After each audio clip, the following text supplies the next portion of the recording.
Okay. Hola hermanos, ya creo que la mayoría de ustedes me conoce. Quien no me conozca, soy Anayeli. Pueden decirme Ana. Estoy estudiando en Ciudad Juárez, en el seminario Todas las Naciones, y es un gusto nuevamente estar compartiendo la palabra con ustedes. ¿Los que están atrás sí me escuchan? ¿Sí? Ok, bueno. ¿Cuántos de los que estamos aquí amamos al Señor? A ver, levanten la mano y quiero ver la mano arriba quien ame a Dios. Okay. ¿Quién le teme a Dios? ¿Quién cree que Jesucristo se levantó de la muerte para darnos vida eterna? ¿Que somos libres de pecado? Sí, exacto, es muy hermoso el estar en una iglesia donde veamos que nos une eso, la fe por Cristo.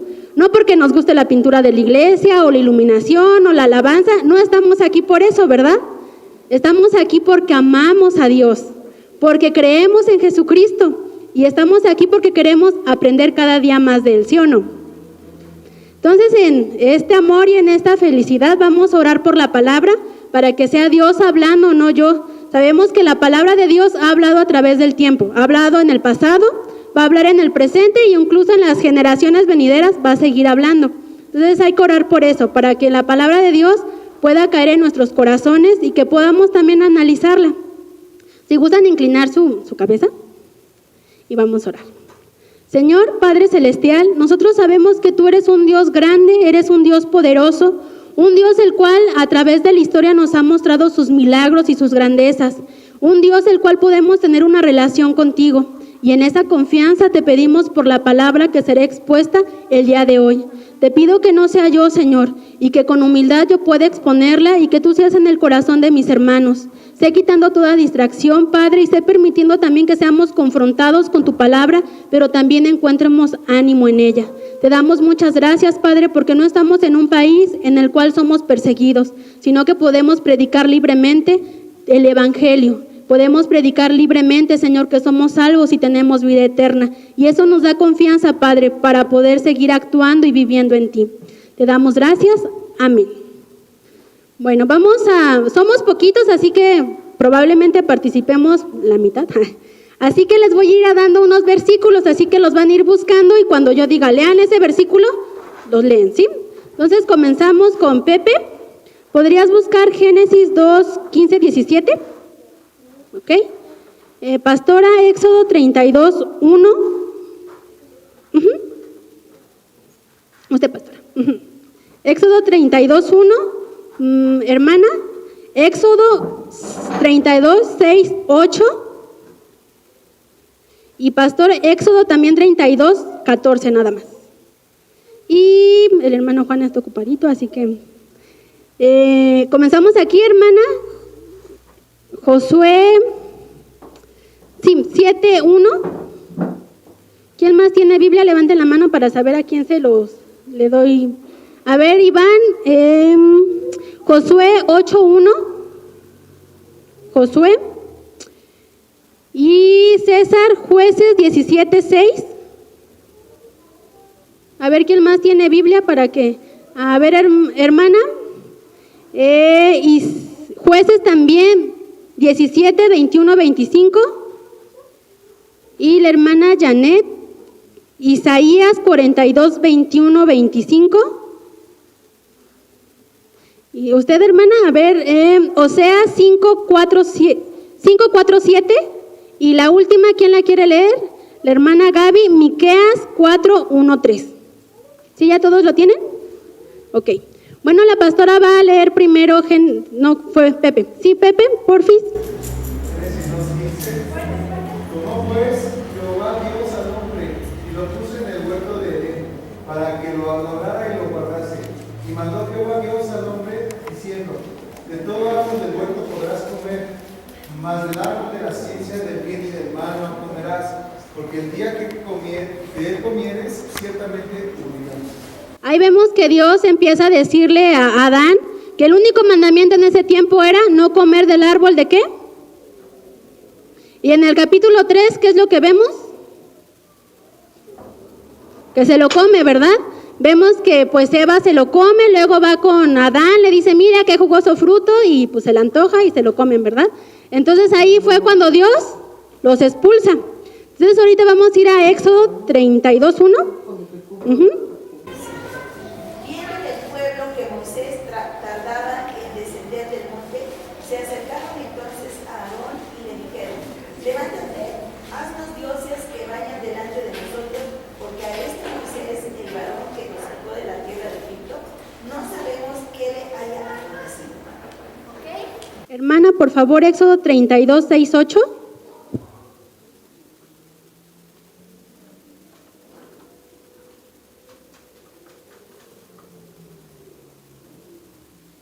Y no, si gustan también ponerlo aquí en la pantalla para que también sea... En efecto,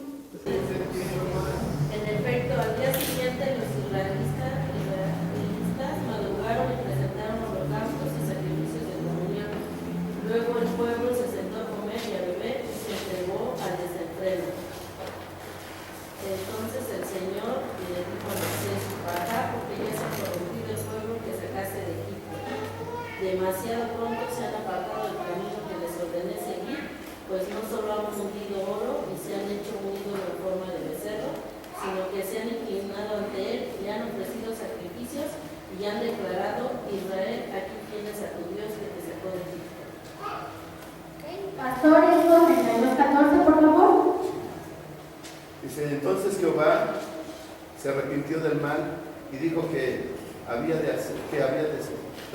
entonces Jehová se arrepintió del mal y que dijo que había de hacer a su pueblo. ¿Qué debía de hacer a su pueblo? Así nada más.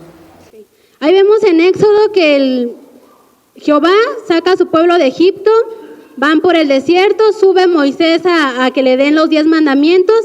Mientras tanto, el pueblo, ¿qué es lo que hace?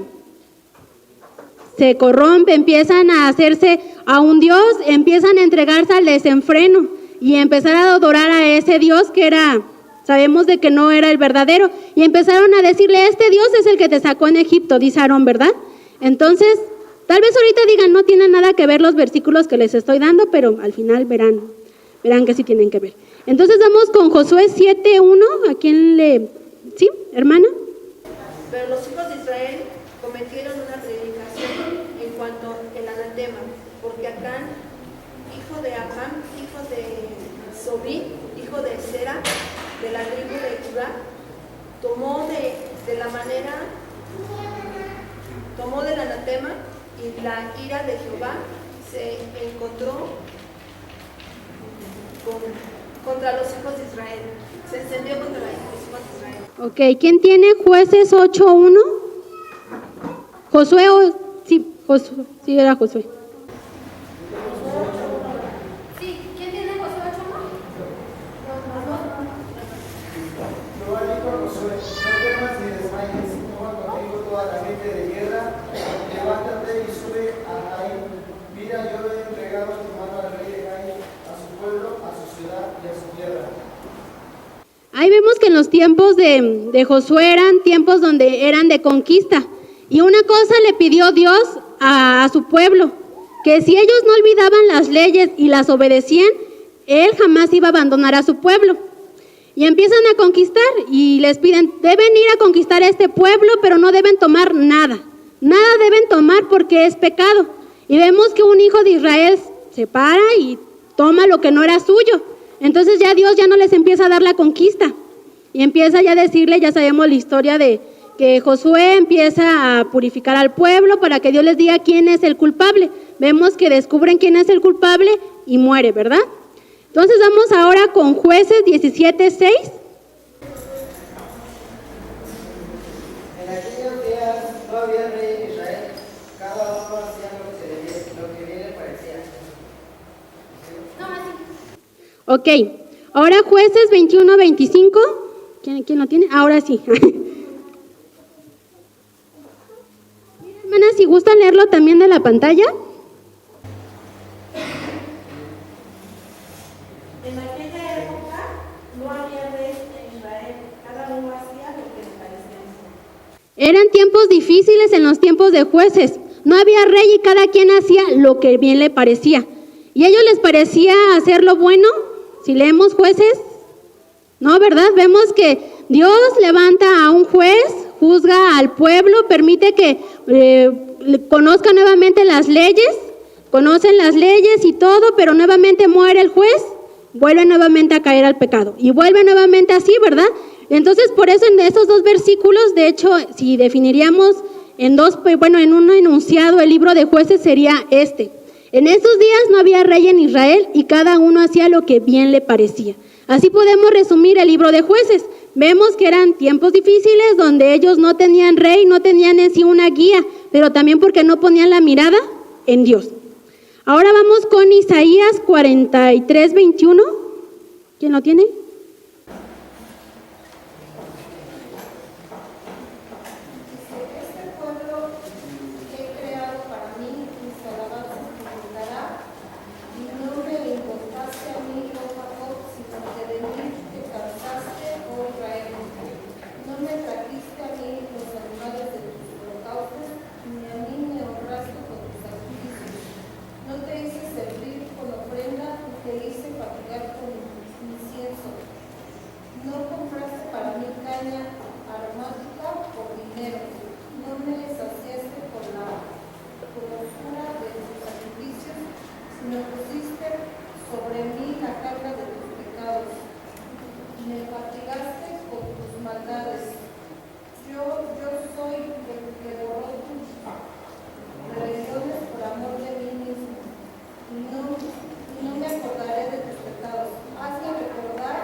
Hasta ahí. Vemos que también el libro de Isaías, sabemos de que es un libro donde habla mucho sobre Jesucristo, se le conoce como el Evangelio en el Antiguo Testamento, pero aquí vemos que Jehová está confrontando a su pueblo con su pecado. Está diciendo que ya está harto de que empiece a pecar. Él los sacó de Egipto, Él hizo las grandes cosas y aún así en lugar de voltearse a su misericordia, se volteó al pecado. Eran tiempos donde ellos incluso preparaban su sacrificio antes de pecar. Decían, no voy a preparar este corderito, mañana peco y pasado lo voy a sacrificar. Así eran tiempos tan difíciles en los tiempos de Isaías y en los tiempos de los profetas. Abusaban de la misericordia de Dios. Ahora vamos a Oseas 5:4-7. ¿Quién lo tiene? Ok, sí.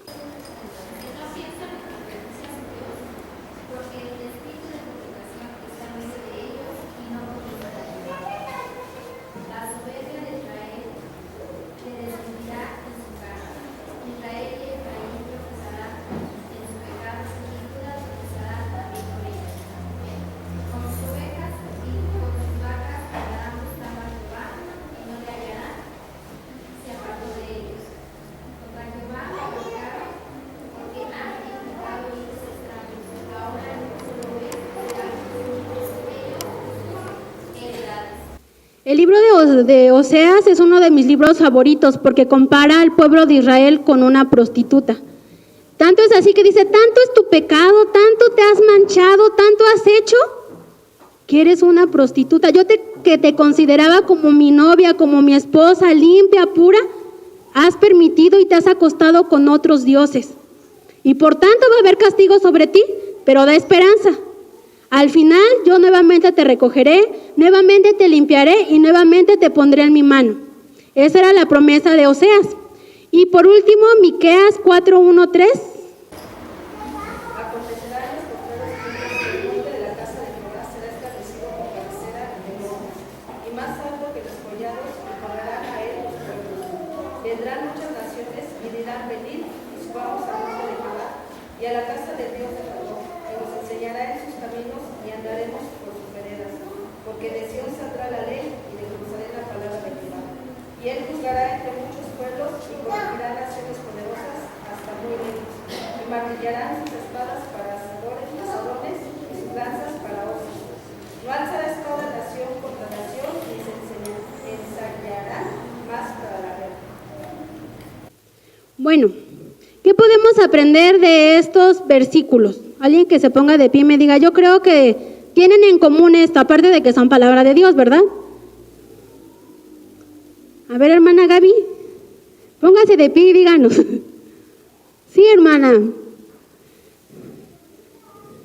La misericordia de Dios. En estos libros y en estos versículos podemos ver el pecado del pueblo. Podemos ver las veces que se separan. Podemos ver de que Dios los pudo haber castigado, incluso haber acabado con su pueblo. Pudo haber dicho, ya han pecado, ya me harté de ustedes, yo soy santo. Y como soy santo, yo no puedo permitir pecado. Y pudo haber dicho, ya, olvídense de mí. Y los separaba, los podía matar, los podía destruir, podría mandar otro diluvio y se acababa, ¿verdad? Pero no fue eso. Podemos ver la gracia de Dios. Y cada uno de los que estamos aquí, también conocemos esa gracia. Por gracia estamos aquí. Por gracia conocemos a Jesucristo. No lo merecíamos. Entonces el pueblo de Israel no tenía el concepto de lo que era gracia. En esos tiempos la salvación, ellos creían que era una salvación física, una salvación de podías tocarse. No sabían que era una salvación espiritual. Ahora también sabemos de que esa salvación es espiritual más que física.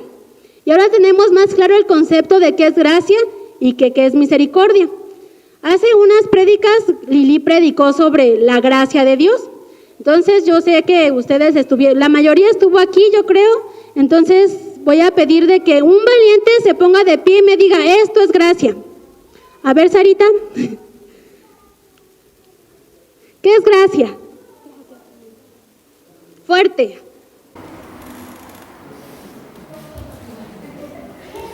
Pues gracia es, ya en estos tiempos pensé que vivimos por gracia porque nos da todo aquello que a pesar de que no lo merecemos nos lo da. Muy bien. ¿Alguien más se puede poner de pie y decirme, esto es gracia? Que hemos recibido mucho sin merecerlo. Que hemos recibido mucho sin merecerlo. A ver, hermano Elías, como que sé que usted quiere comentar, lo percibo. Es el favor inmerecido de Dios. La gracia solo puede venir de Dios. Nosotros no podemos tener gracia para brindársela a otra persona, porque solo viene de Dios. Y ese favor inmerecido se demuestra en perdonar nuestros pecados. Esta gracia la podemos ver desde Génesis, porque le brindó una esperanza a Adán y Eva, y también le brindó una esperanza a los profetas y al pueblo, y ahorita también la gracia es demostrada porque nos perdonó nuestros pecados, ¿verdad? Lo que sí comparte Dios con nosotros y lo que nosotros podemos también demostrarle a las demás personas es la misericordia. La misericordia Dios la comparte con nosotros para compartirla con el prójimo. Así que, ¿quién se pone de pie y me dice, yo soy misericordioso y por eso voy a dar la definición de misericordia? Hermanos, todos somos misericordiosos. Un valiente que diga, yo sé que es misericordia. A ver, Iván, ¿sí? ¿Querías opinar? ¿Qué es misericordia? ¿Sí?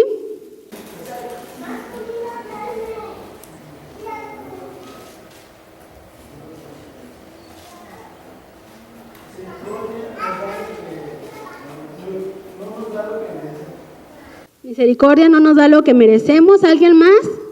Yo sé que Benecer es una iglesia misericordiosa. A ver, Pepe, como que yo veo que estás analizando el asunto. ¿Qué es misericordia? Es como perdonar una falta. Yo estuve investigando y dice, misericordia viene de parte de Dios, pero que compartió con la humanidad. Es mostrado en compasión, en bondad, en amabilidad y, como dice Pepe, en perdón.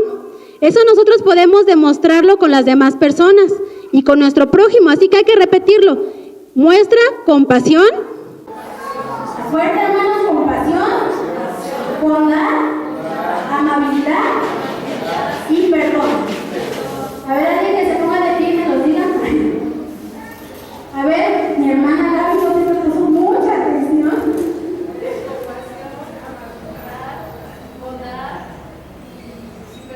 Y perdón. Eso también es lo que define a su iglesia, ¿verdad? Una iglesia debe ser compasiva, bondadosa, amable y debe perdonarlo todo, ¿verdad? También lo vemos en Corintios 13 que dice todo lo perdona, ¿verdad? Ok. La gracia también nos muestra la justicia de Dios. Muchas veces sobreponemos una antes que la otra. La justicia de Dios, ¿qué es, hermanos? Hay que hacerlo dinámico, si no nos dormimos, hermanos.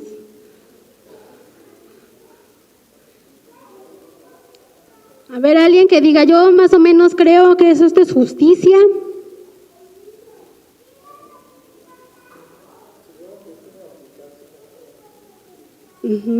Aplicar su palabra, pero ¿qué es justicia? Cuando tú dices, Pepe, yo soy justo, ¿por qué te hace ser justo?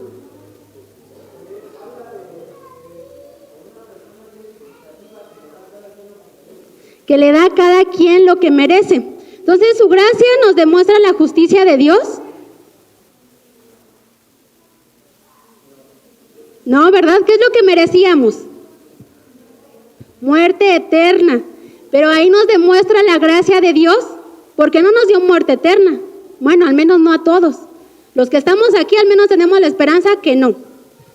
Ok, ya hemos dicho que el pueblo de Israel antes no tenía los conceptos que nosotros tenemos de gracia, de justicia y de misericordia. Ellos eran diente por diente y ojo por ojo. Esa era su justicia. No conocían la gracia de Dios, no como ahora la conocemos. Y es lo que les hacía pecar. Es lo que hacía que continuamente pecaran porque se aprovechaban de esa misericordia y de esa gracia. Yo les puse el ejemplo de Isaías. Dicen que en esos tiempos el pueblo ya estaba tan lleno de pecado que ya preparaba su corderito. Pasado voy a pecar, a ver cuál es el corderito más bonito, lo sacaban, y ahora sí mañana me voy a pecar, y ya el pasado iban a purificarse, ¿no?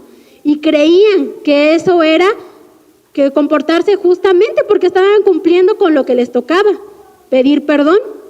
Y es lo que hacía que pecaran conscientemente. Y si leemos todo el Antiguo Testamento podemos darnos cuenta de ese círculo vicioso.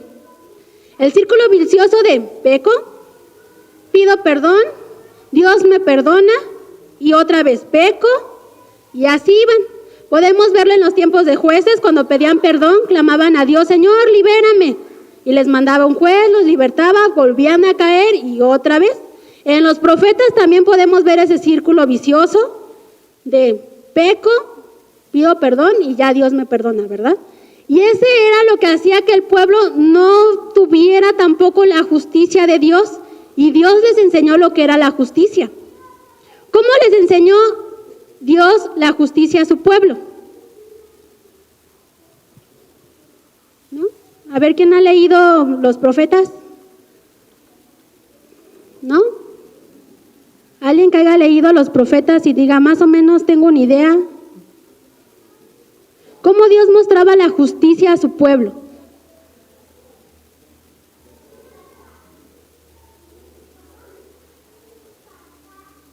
¿Se rinden? Dios mandaba a pueblos paganos que los conquistara, que los esclavizara. Así mostraba la justicia. Dios es grande en misericordia y gracia, pero eso no apaga su justicia. Entonces Dios veía que les mandaba un profeta y les decía, arrepiéntanse pueblo, arrepiéntanse. Y ellos, como el domingo en la mañana, no escuchaban nada. Y volvía nuevamente Dios a mandar otro profeta, arrepiéntanse pueblo, arrepiéntanse, vuélvanse a mí, que estoy grande en misericordia. No lo escuchaban. Y dijo, ok, no me escuchan, soy un Dios santo. Se los he dicho en Levítico, se los he dicho cuando los saqué de Egipto, soy un Dios santo y pido que mi pueblo sea santo también. Entonces, voy a mandar a que se arrepientan. Y mandaba que los conquistaran para que ellos se dieran cuenta la necesidad que tenían de Dios. Y los purificaba. Y necesitaban estar santos para esperar al Mesías. Ahí se muestra su gracia. Si Dios hubiera permitido que ellos continuaran en su pecado, no hubieran esperado al Mesías. O incluso si hubiera llegado, nadie lo hubiera aceptado como el Mesías. Dios empieza a mostrar ahí también su gracia. Te tengo que castigar, tengo que mostrarte cuál es mi justicia para que cuando llegue a Cristo puedan reconocerlo y puedan voltearse a Él. Puedan nuevamente no simplemente tener una libertad física, sino una libertad espiritual. Una libertad que los libre del pecado. Es por eso que Dios muestra así su justicia, acompañada con su gracia. Y muchas veces nosotros o el pueblo no lo entendía y volvía nuevamente y volvía nuevamente. El pueblo la verdad se comportaba como si Dios estuviera obligado a perdonarlos. El pueblo, yo al leer los profetas me imagino que el pueblo decía, es que la obligación de Dios es perdonarme, su obligación es que Él me perdone. Y es por eso que llevaban sus sacrificios, es por eso que pecaban, porque la obligación era perdonarlos. La obligación de Dios era guardarlos. La obligación de Dios era quitar todos los problemas y que fueran el pueblo escogido de Dios. Esa era la obligación de Dios. O bueno, me imagino que el pueblo decía eso. Entonces ellos, al creer que era su obligación, empezaron nuevamente a ya no ver la gracia ni la justicia de Dios. Y empiezan nuevamente a pecar. Empiezan nuevamente a creer lo bueno como malo y lo malo como bueno. Empiezan nuevamente a adorar ídolos, empiezan a hacer un sinfín de cosas. Porque creían que era obligación de Dios perdonarlos. Pero no es así. Nosotros sabemos de que no es así, ¿verdad? La iglesia sabe que la obligación de Dios no es perdonar a su iglesia. Esa no es la obligación de Dios. Sin embargo, en su gracia nos demuestra que por amor lo hace. Y porque Él, su única obligación es con Él mismo.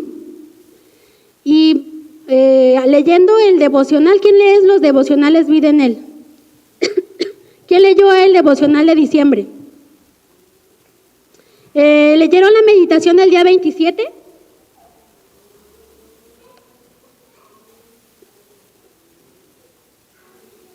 Fue el anterior domingo. Hablaba sobre jueces. Estoy promocionando también el devocional, léanlo, en serio. Hay gran bendición en su vida. Ahí el devocional lo escribe el esposo de la directora, Gabriela Tijerina. Le decimos Sky en el seminario. Y él empieza a narrar una experiencia de su vida, y la voy a leer. Realmente disfrutamos muchas bendiciones gracias a la misericordia de Dios y de muchos que no nos dan lo que merecemos. De niño padecí una enfermedad que dañó mis riñones. Durante toda mi juventud viví amenazado con perder la vida, pero gracias a la misericordiosa donación de una familia, a los 30 años recibí un riñón y un páncreas. Soy paciente trasplantado y cada mañana cuando tomo mis pastillas recuerdo que la misericordia de Dios y de una familia que no conocí, por eso sigo vivo. Yo no merecí una oportunidad de una vida más que un niño, el niño que murió atropellado. Él me donó sus órganos. Nathan Fury no merecía morir más que yo, pero Dios no me dio muerte sino salud. Desde que me recuperé, me propuse identificar la misericordia que recibí y volverme un hijo de Dios misericordioso, al dar a los demás aún lo que no merecen. No ha sido fácil, pues sabemos la tentación de ser criticón, juicioso y condenador. Al leer esa meditación, toda la noche estuve pensando en eso y empecé a analizar mi vida, empecé a analizar lo que era antes de conocer a Dios. Y empecé a decir, la verdad yo no merecía conocerlo. La verdad yo merezco morir en este momento e irme al infierno. Es lo que yo empezaba a analizar. No merezco que Dios me perdone. Todo lo que pueda hacer en esta vida, no merezco la compasión de Dios. No lo merezco. No merezco más ser sana que otras personas que sufren cáncer. No merezco tener una casa más que las personas que están pidiendo por comer. No merezco nada. Y empecé a analizarme y empecé también a darme cuenta que estaba pensando como el pueblo de Israel, que la obligación de Dios era perdonarme, que la obligación de Dios era salvarme, que la obligación de Dios era darme una casa, que la obligación de Dios era darme un trabajo, pero no era su obligación. Dios no estaba obligado a darme nada, absolutamente nada. Y empecé a ver a las personas de que morían sin Cristo y empecé a decir, Dios no les debía salvarlos, pero en su misericordia me salvó a mí, en su misericordia salvó a mi familia, en su misericordia me dio una casa, me dio salud, en su misericordia. Pero muchas veces confundimos esa misericordia con obligación. Confundimos la gracia de Dios con la obligación que debe tener con nosotros. Y nuevamente vuelvo a decirlo, Dios no está obligado a nada con nosotros. Está obligado con Él mismo, con la promesa que se hizo a Él mismo de salvar a la humanidad, no con nosotros. Porque imagínense si fuera por nosotros, ya hace mucho nos hubiera abandonado. Día a día pecamos. Si analizamos el día de hoy, no podemos decir, no he pecado por venir a la iglesia. Incluso le preguntaron a una cristiana, creo que era reina de Inglaterra, le preguntaron, ¿tú pecas? Y se quedó. Pues cuando recién me despierto puedo decir que no peco porque estaba dormida. Es el único momento donde no pecamos porque nos despertamos, abrimos nuestros ojos y en ese segundo no pecamos, nada más. Porque a partir de ahí en adelante pecamos. Con pensamientos, con intenciones, con deseos, con tentaciones, con nuestra propia imaginación, pecamos. Pero no es obligación de Dios salvarnos, ¿verdad? Y al leer esta meditación me di cuenta de lo mucho que ha sufrido este siervo de Dios. Si leemos las meditaciones nos cuenta cómo fue su vida. Su vida no fue fácil. Desde niño estuvo enfermo. No pudo hacer lo mismo que hacían los niños ni los jóvenes. No podía hacer un deporte. No podía comer lo que los demás niños comían. Sufrió muchas cirugías, sufrió muchas recaídas. Pero sin embargo, yo cuando lo conocí, no pude ver a un siervo de Dios decaído, un siervo de Dios triste, un siervo de Dios enojado con el Señor. No pude haber visto eso. Vi un siervo confiado en el Señor, un siervo que no dudaba de lo que podía hacer. Y cuando vi a este siervo de Dios, yo le dije al Señor, permíteme tener esa misma pasión. Permíteme también tener ese mismo conocimiento de sufrimiento, de tu gracia. Porque este siervo sabe que tú no estás obligado a nada. Este siervo sabe que por tu gracia somos salvos. Y también en el domingo también empieza a dar otra meditación, empieza a escribir otra meditación el día domingo y empieza a hacerlo de un salmo. Pero ahí cuenta la pregunta que le hicieron a su papá. Cuando él enfermó, pues toda su familia sabemos que sufre también con la enfermedad de un familiar. Entonces fue muy difícil también para sus padres. Entonces vienen ciertas personas y van y le preguntan a su papá, ¿por qué te está pasando esto? Y su papá se voltea y le dice, ¿y por qué a mí no me ha de pasar? ¿Por qué? ¿Por qué a mí no me ha de pasar lo que me está pasando?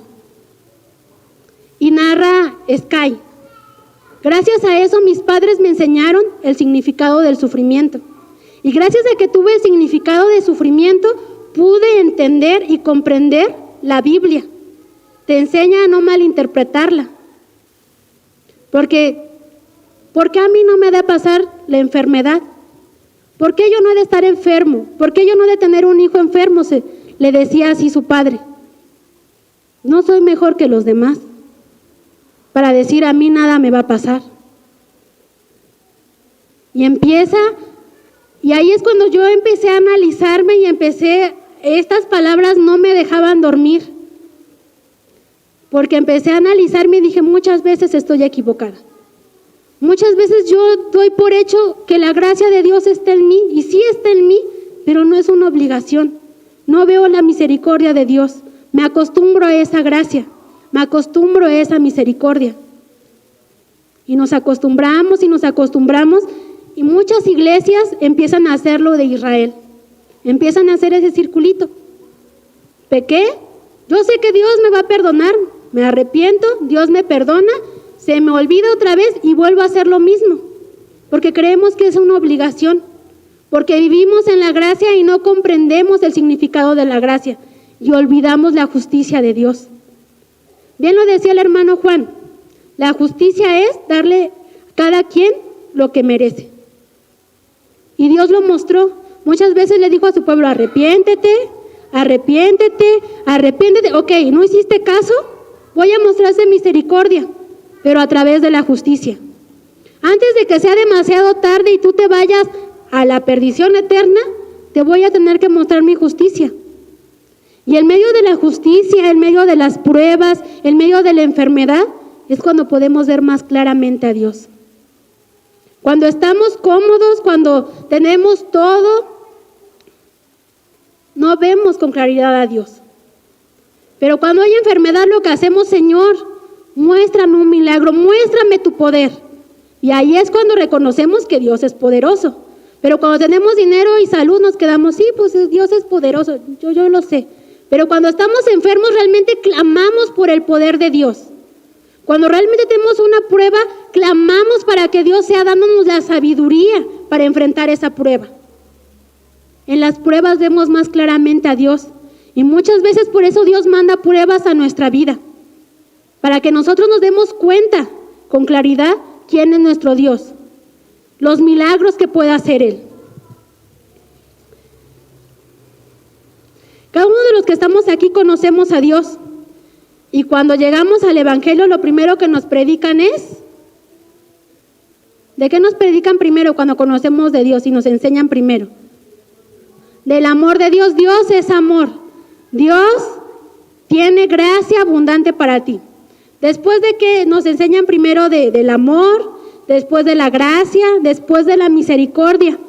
Y nos empiezan a enseñar muchos versículos que hablan sobre el amor de Dios, ¿verdad? Pero hasta el último a veces dejamos la justicia de Dios. Y es cuando empezamos a malinterpretar esa justicia. Y empezamos a creer que la obligación de Dios es perdonarnos.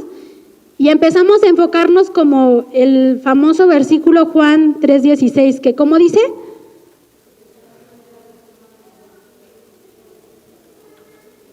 Como si se lo creyeran, hermanos.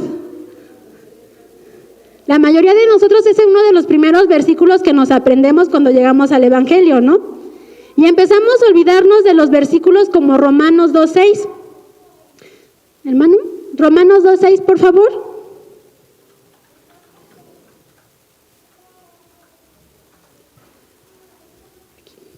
Y dice, el cual pagará a cada uno conforme a sus obras. No nos aprendemos de ese tampoco, ¿verdad?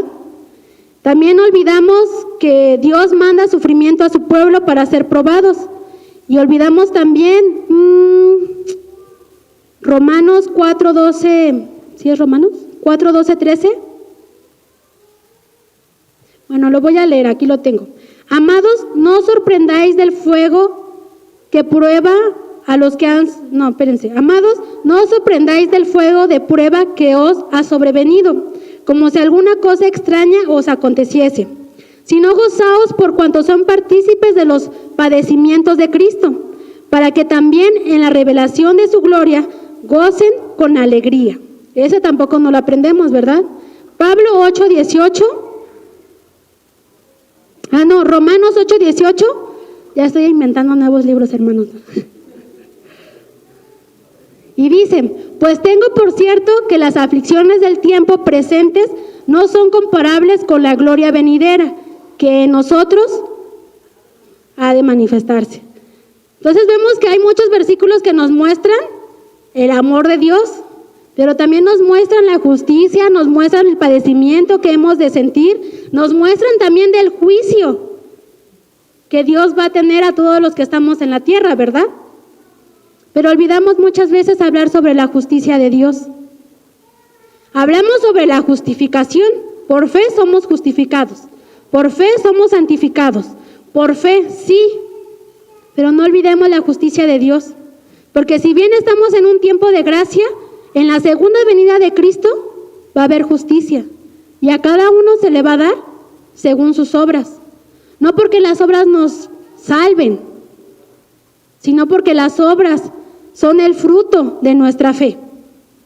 Son el fruto de esa gracia. Son el fruto de que Cristo vive en nosotros. Yo puedo decir, no, Cristo vive en mí, pero si miento, pero si robo, pero si digo malas palabras, pero si soy un hipócrita, ¿realmente Cristo va a vivir en mí? No. Pero si Cristo vive en mí y soy amable, soy bondadosa, ¿van a creer que Cristo vive en mí?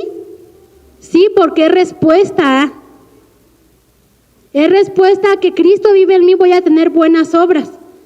La fe sin obras es fe muerta. Y como, bueno, aquí dice, cuando tomamos en cuenta la justicia de Dios es cuando nos comportamos, cuando no tomamos en cuenta la justicia de Dios es cuando nos comportamos como el pueblo de Israel, desobedeciendo y creyendo que podemos cometer cualquier tipo de pecado sin consecuencias. Pero al decir que Dios es justo, estamos diciendo que Él siempre hace lo que es correcto, lo que debe hacerse y en forma consciente, sin parcialidad y sin prejuicios. Dios no dice, voy a hacer lo correcto simplemente porque lo voy a hacer, no. Lo hace porque es justo. Dice, a cada quien le voy a dar lo que le merece, pero pues le voy a dar una oportunidad y voy a dar a ver mi gracia. Dios hace lo correcto, siempre va a hacer lo correcto. No podemos culpar a Dios porque en este momento estamos viviendo prueba. No podemos culpar a Dios porque haya enfermedad. Y muchas veces cuando nos acercamos a predicar a las personas y le decimos Cristo es amor, es lo que dice. Si es amor, ¿por qué hay tanto sufrimiento? Si hay amor, ¿por qué nuestros presidentes son así? Y ahí podemos responder con la justicia de Dios. Porque alguien santo va a darle a alguien bueno que no lo merece. ¿Has pecado? Sí. ¿Y si tu hijo comete algo malo, lo premias? No. Y es cuando ellos entienden por qué Dios nos ha de premiar cuando no hemos sido hijos obedientes. Y es cuando hablamos también de la gracia de Dios. Pero te tengo una noticia. Dios tiene gracia para ti. Dios tiene gracia para tu familia. Porque aunque no merecemos que Dios sea bueno con nosotros, lo demuestra por su Hijo. Lo demuestra porque Cristo murió por cada uno de nosotros.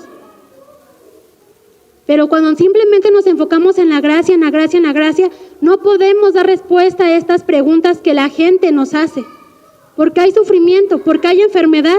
Y en ese momento podemos decirle como Sky, ¿y por qué no ha de haber sufrimiento? ¿Por qué yo no he de padecer? Debemos analizarnos diariamente. Debemos saber de que aunque creemos en Cristo, hay pecado en nosotros y lo cometemos diariamente. Pero cuando nosotros estamos tan acostumbrados a vivir en esa gracia, empezamos a creer que el chisme, que la mentira, que las justificaciones, que la envidia, que el egoísmo, que la vanidad, la soberbia, las malas palabras, que los juicios, que el castigo no es pecado. Empezamos a creer, no, yo simplemente pensé, yo nada más lo pensé y por eso no peco. Y estoy haciendo bien. No estoy juzgando, simplemente me estoy desahogando aquí de lo que siento, porque si no lo echo fuera, y empezamos a juzgar. No, yo no estoy murmurando, nada más estoy dando mi opinión. Y empezamos a maquillar el pecado. Empezamos a maquillarlo. No, yo no estoy desobedeciendo a Dios. Estoy haciendo lo que me dicta mi corazón. Mi corazón me dicta que haga esto y pues Dios me dio corazón, entonces tengo que seguirlo. Empezamos a maquillar el pecado. No estoy desobedeciendo, simplemente fue un error y ya pedí perdón, ya no lo voy a cometer. Empezamos a maquillar el pecado. Empezamos a decir, Señor, perdóname por esto, por pecados grandes, como lo dicen, ¿no? Perdóname porque pues empujé a una persona, perdóname porque sí le grité a alguien, perdóname porque no le di el asiento a la viejita de al lado, pero no te pido perdón por mis malos pensamientos, no te pido perdón por mi imaginación que fue casi darle un golpe a una persona, no te pido perdón por haber hecho ojos altivos y mirar fea a una hermana o a un prójimo, no te pido perdón por no haberle predicado a la persona de mi lado, no te pido perdón por eso. Porque soy humano y estoy en el proceso de la santificación. No, Señor, es normal en mí. Te pido perdón por los pecados grandes, eso sí. Pero como yo no cometí pecados grandes, simplemente te pido perdón por los pecados de omisión y empezamos, ¿verdad? Y ya no mencionamos ni siquiera los pecados. Muchas veces la iglesia no crece porque coqueteamos con el pecado. Muchas veces la iglesia no crece porque coqueteamos con nuestras tentaciones. Muchas veces nosotros no podemos madurar espiritualmente porque nos damos a nuestros deseos. Dios dio su vida, pero nosotros no podemos renunciar a lo que nos gusta. El pecado es todo lo que nos separa de Dios. Y a veces sabemos que el celular es lo que nos separa de Dios, pero no lo voy a dejar, no es pecado. El pecado es mentir, no es el celular, no es el celular. Y nos convencemos de que no es el celular. No, el chisme no es pecado, nada más estoy dando mi opinión, pero nos separa de la comunión. Pecado es eso. Y muchas veces nosotros nos dejamos seducir por nuestras tentaciones. Nos dejamos seducir por lo que nos gusta. Nos dejamos seducir por lo que le complace a nuestra carne. Si a nuestra carne le complace comer, y nosotros sabemos de que no debemos hacerlo, pero seguimos comiendo.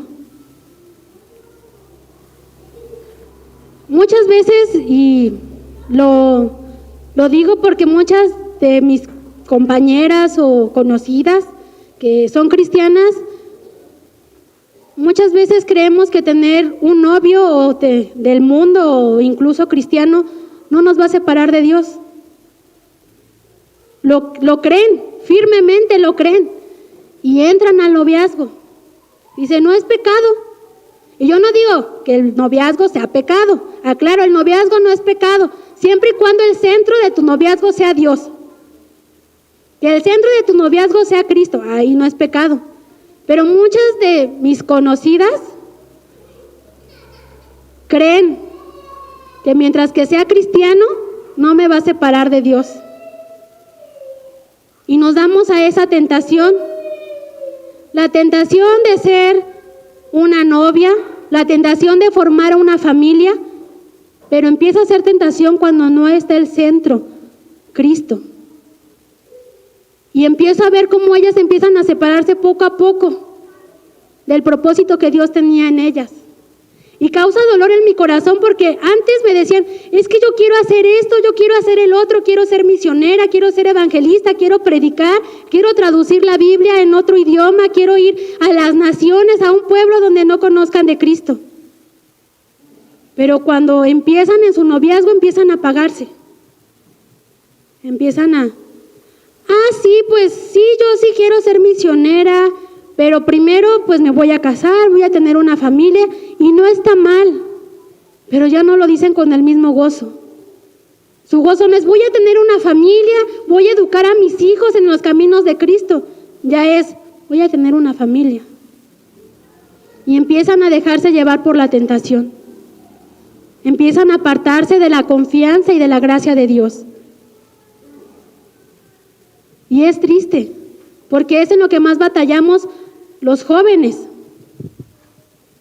Empezamos a decir, yo me quiero casar, yo quiero formar una familia, pero nada más no llega, Señor, no estás viendo y pues no ves y no tengo a nadie que toque a mi puerta, ya casi no, ya casi le voy a prender la veladora y empezamos a creer que es obligación darnos una pareja en lugar de confiarnos en Él.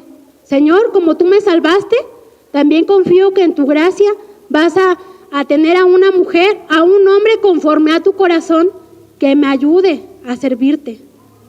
Pero cuando no lo hacemos, empezamos en el noviazgo, en lugar de edificar, empiezan a separarse. Incluso empiezan a taparse los pecados. ¿Y por qué no vino tal persona? No, está estudiando. ¿Y por qué no vino? No, fue a una exposición, a un museo y empezamos ya a mentir. Y es cuando empezamos nuevamente a caer en la tentación. Y pongo el ejemplo del noviazgo porque muchas veces no lo vemos así. Pero es todo lo que te separe de Dios, así sea el noviazgo, así sea el teléfono, así sea tus mismos sueños. Todo lo que te separe de Dios es considerado como pecado. Todo. Y tal vez suene como religiosa a decir, no, todo. Y no les digo que tiren las televisiones, no les digo que rompan con sus novios, sino que analicen. Lo que estoy haciendo en este momento, ¿el centro es Jesucristo? Si tengo un noviazgo, ¿el centro es Jesucristo? Si veo la tele, ¿el centro es Jesucristo? Si estoy con mi familia, ¿el centro es Jesucristo? Hagámonos esa pregunta y analicémonos. ¿Las decisiones que estoy tomando en este momento las hago porque Cristo es el centro de mi vida? Porque estoy confiada que Dios, mientras que lo siga, va a suplir todas las cosas. Somos cristianos. Ser cristianos, como lo dije al principio, es porque amamos a Dios, tememos a Dios y creemos en Jesucristo. Pero la respuesta es santidad. La respuesta de la gracia es santidad. La respuesta de la misericordia es ser misericordioso con las demás personas. ¿Cuántos de nosotros, en lugar de juzgar, ha ido a dar ánimo a las personas que están caídas? Cuando estemos viendo a un hermano pecar, con amor vamos y los exhortamos. Así mostramos misericordia. ¿Lo hacemos? ¿O estamos tomando como otras iglesias, que van simplemente al templo por costumbre, para que digan que son santos? No es así. Vivimos en santidad. Vivimos esforzándonos a separarnos del pecado. La gracia nos muestra la justicia de Dios. No somos justos, no por nuestras obras. Somos justos porque alguien justo murió por nosotros. Somos santos porque alguien santo murió por nosotros y demostró su gracia. ¿Cuántos de nosotros estamos tratando de ser justos como aquel que nos salvó? ¿Cuántos de nosotros nos estamos esforzando a ser santos como aquel que nos salvó? ¿Cuántos de nosotros estamos dispuestos a morir a nuestras tentaciones y a nuestros deseos? Eso también nos vuelve cristianos. Eso es lo que realmente nos vuelve cristianos. Muchas veces tomamos muchos minutos en nuestra oración para nuestras peticiones personales y para nuestras intercesiones. Señor, te pido por esto, por esto, por esto. Señor, te pido por mi hermana esto y lo otro. Pero tomamos momentos en la oración que en conciencia pidamos perdón por nuestros pecados, siendo conscientes y sintiendo dolor por el pecado, porque a veces nuestro corazón incluso está frío. Está tan frío que cuando pecamos ya no lo sentimos, que cuando pecamos ya no nos siente redarguir. Está tan helado que al hincarnos incluso te crees santo. Te crees santo y empiezas, Señor, ¿ya viste el comportamiento de tal persona? Señor, redárgúyela, Señor, porque si no se va a ir al infierno. Empezamos a decir eso en lugar de decir, Señor, yo estoy siendo piedra de tropiezo para alguien. Señor, muéstrame, mídeme con tus estatutos, mídeme con tu palabra, pésame y hazme saber si soy justa delante de ti. ¿Decimos eso? ¿Nos duele cuando pecamos? ¿Pero realmente nos duele? ¿O seguimos coqueteando con el pecado? Tomemos un momento, hermanos, y pensemos en esta semana, ¿cuáles fueron mis pecados? Enumérenlos, del 1 al 10, no me los digan en su mente. Pequé por esto, Señor, por criticar a mi hermana. Pequé porque murmuré con mi hermana. Pequé porque no le di el tiempo que merecía a mi familia. Pequé, Señor, porque sé que vi un programa que me hacía imaginarme muchas cosas. Pequé porque no te puse en primer lugar en mi vida. Pequé porque fui chismosa. Enumeren esos, hermanos, enumeren sus pecados. Y si bien Dios dice que no se acordará de nuestros pecados, a veces nos sirve recordar nuestros pecados para recordar cuán grande es Dios, cuán misericordioso es Dios. En este momento yo los invito a que cierren sus ojos y analicen, o si se sienten muy cansados, simplemente inclinen su cabeza y le digan, Señor, muéstrame en qué te he fallado. Señor, quita las justificaciones tontas que puedo poner en mi boca. Es que, ¿por qué? Y muéstrame en qué manera te he lastimado. Muéstrame en qué manera te he fallado. Muéstrame en qué manera no te he amado y no he amado a mi prójimo. Enumérenlos. Sientan dolor por ellos. Duélanse por la actitud que a veces tenemos. Piensen, Señor, ¿he pecado conscientemente? ¿Conscientemente he pensado antes de hacerlo pecar? y enumérelos. El más pequeñito pecado y el más grande pecado que han cometido en la semana. Me he enojado y he regañado a alguien sin que se lo mereciera. He pensado mal de una persona. He juzgado a una persona. He preferido otras cosas antes que tú.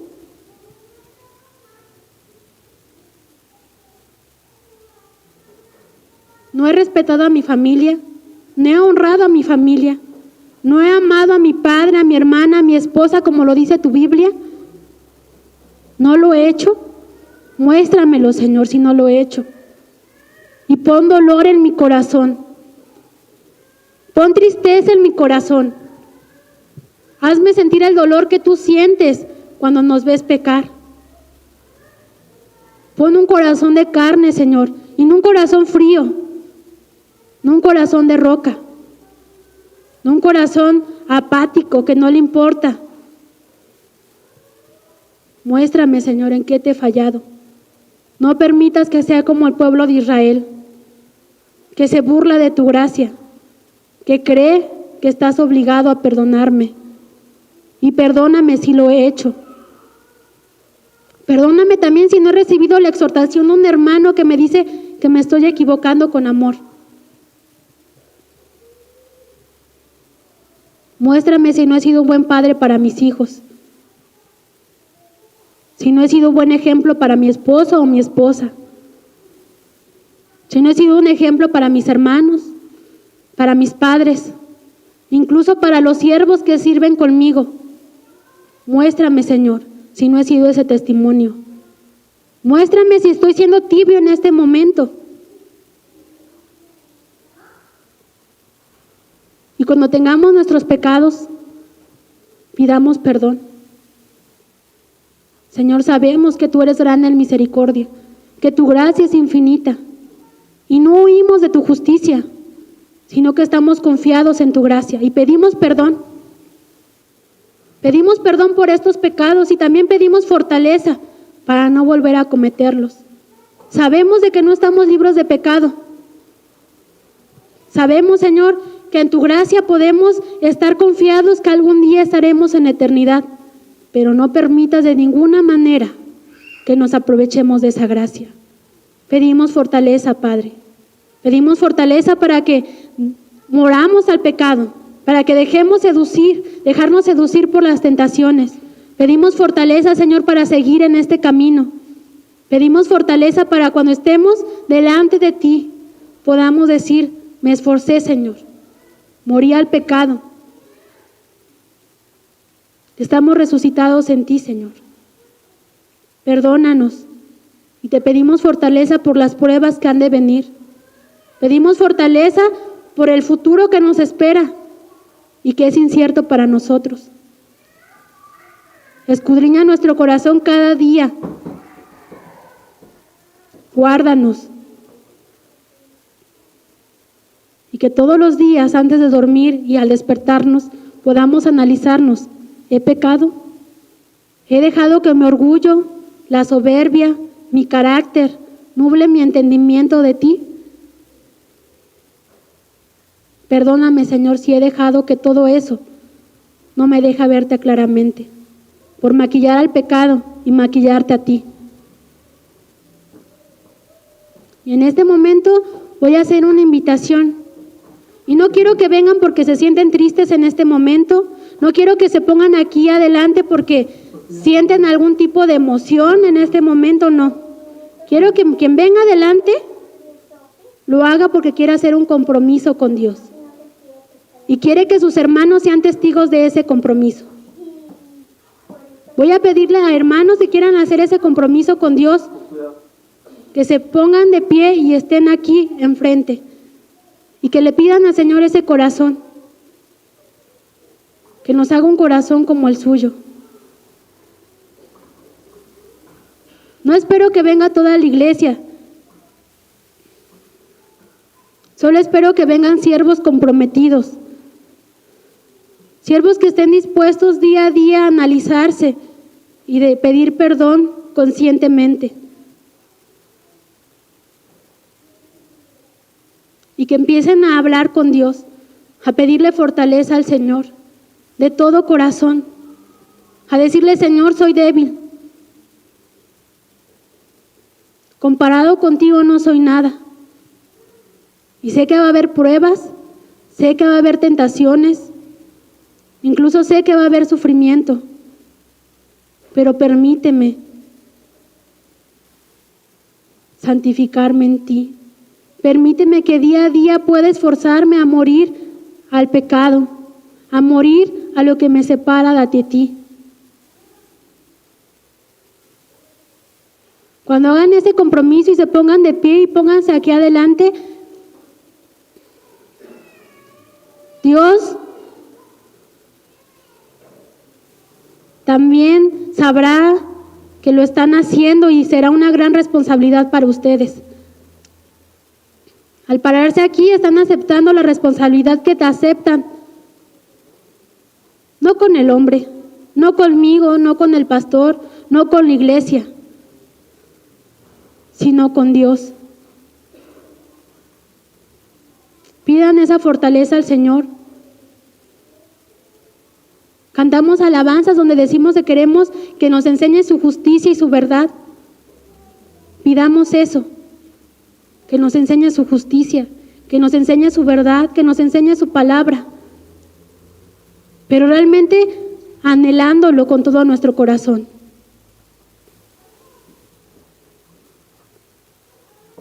Seamos conscientes.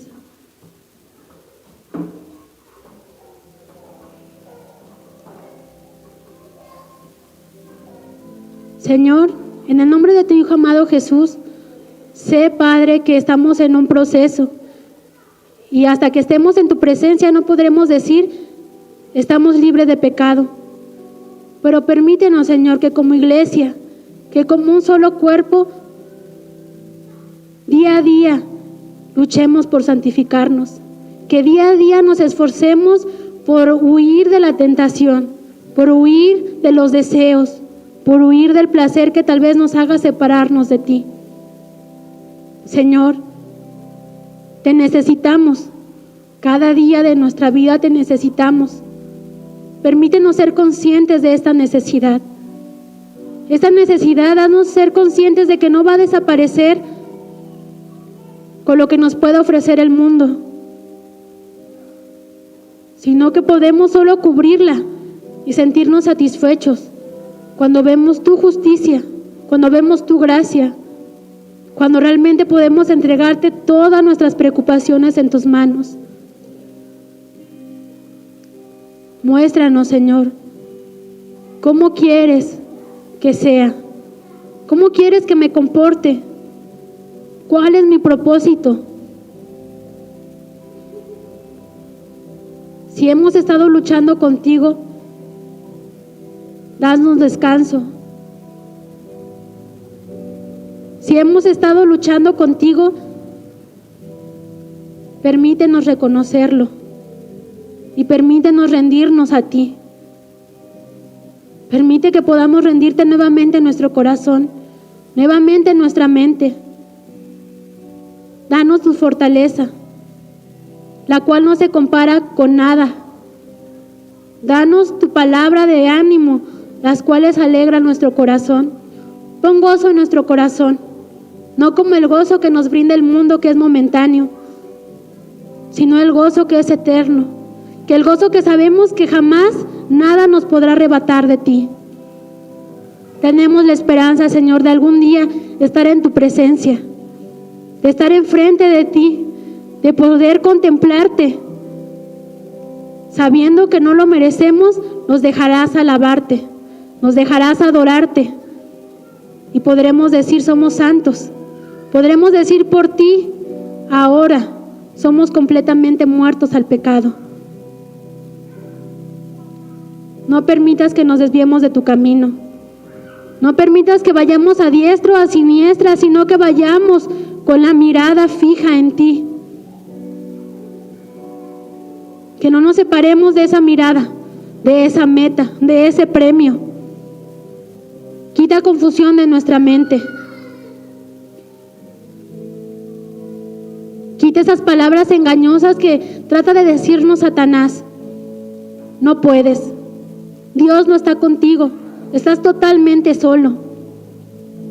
Dios no tiene un propósito para ti.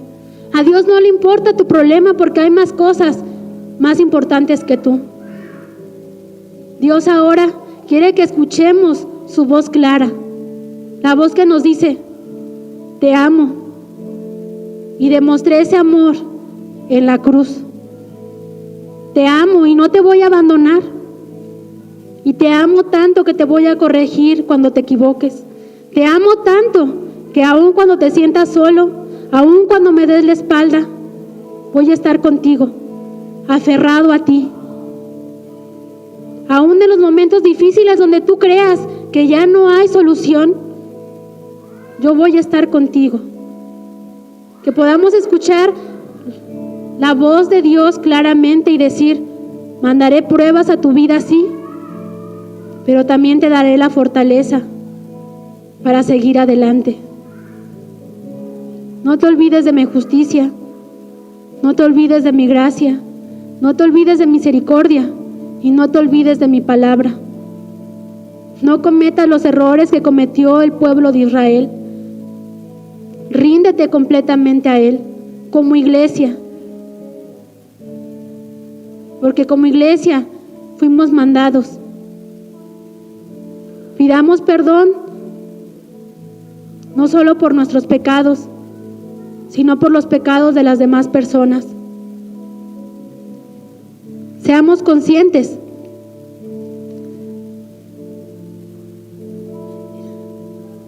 Y un hombre siervo de Dios dijo estas palabras: bendita debilidad que nos hace depender de Dios y que nos quita toda esperanza de nosotros mismos y de la humanidad. Demos gracias por esa debilidad, porque en medio de esa debilidad podemos gozarnos en el poder de Dios.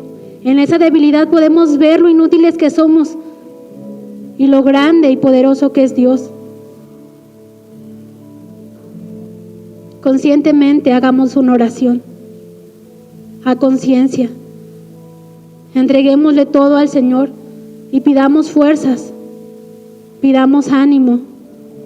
Seamos sensibles a nuestra necesidad, sin olvidar que Dios no nos va a olvidar y lo único que nos pide es confianza en Él. A veces en esa necesidad cometemos muchos errores, en esa necesidad pecamos. Entregamos esa necesidad del día de hoy diciendo al Señor: confiamos en ti y confiamos que responderás a tu tiempo.